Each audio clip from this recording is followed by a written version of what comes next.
IPC allows us to share data between apps.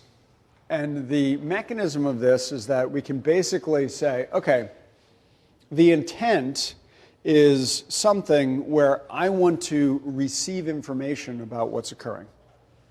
So an intent is me being able to say, okay, handle this. Now, we have explicit intents and implicit intents.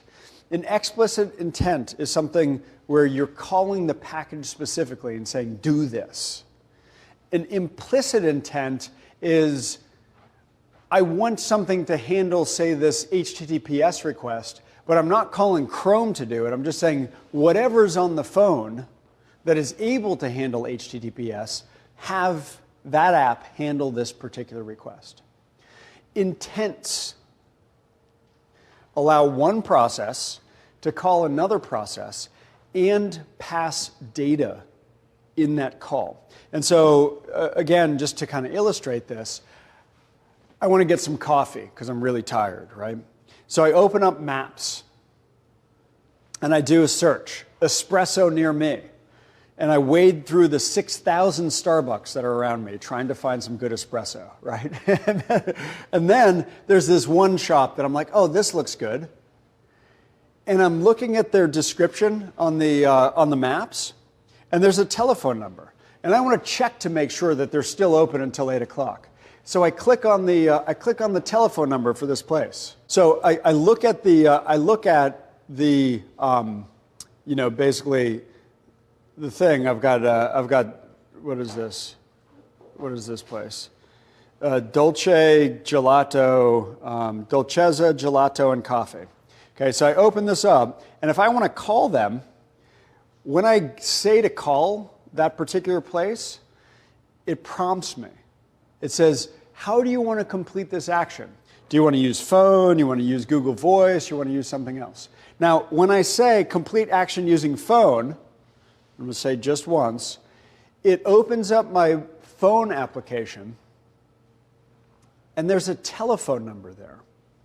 How did that telephone number get there?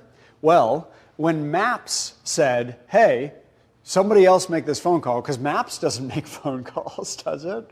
Right? Maps doesn't handle telephone calls. It says somebody else make this phone call. It takes some data and sends it along with the request. And that's called an extra.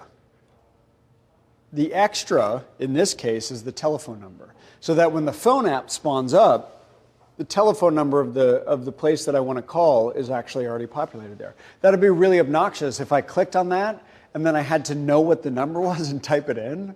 Right? That's totally not useful.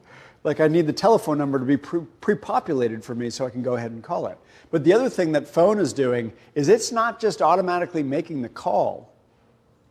Right? It says, I'm going to wait for the user to actually press the call button.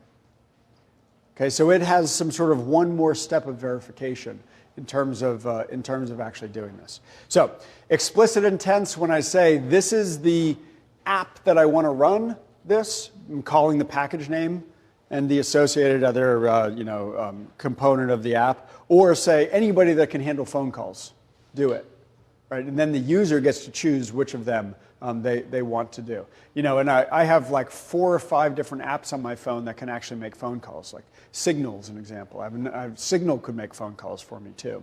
So I can choose out of the list of the things that are there.